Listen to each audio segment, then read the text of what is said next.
La FPPE est fière de vous présenter cet outil de cyberapprentissage.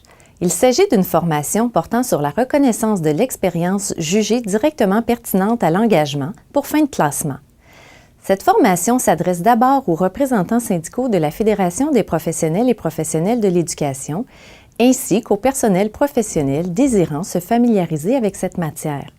Je me nomme Julie Labonté, je suis avocate et conseillère à la Fédération des professionnels et professionnels de l'éducation. Je vous invite aujourd'hui à parcourir cette capsule de formation qui se veut un outil précieux. Il s'agit d'un instrument qui vous permettra de mieux comprendre comment faire respecter vos droits et ceux de vos membres.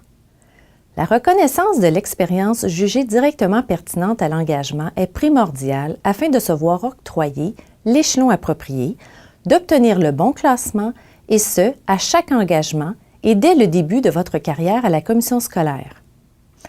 La navigation sur les différentes sections de cette capsule vous permettra notamment de mieux comprendre la notion d'expérience directement pertinente et de vous assurer que le classement a été effectué correctement par la commission scolaire. Cette formation est d'une durée d'environ 30 minutes selon le rythme de chacun. Bonne formation à toutes et tous!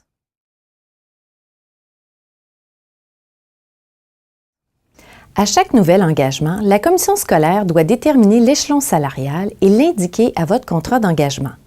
Cet exercice nécessite de calculer vos années d'expérience et de scolarité pertinentes.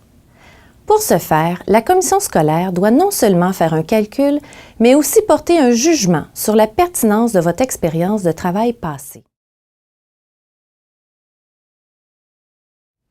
Dans cette capsule, vous pourrez prendre connaissance des dispositions de la convention collective à appliquer, des principes dégagés par la jurisprudence, de quelques exemples de reconnaissance et de calcul d'expérience et des principaux critères à retenir.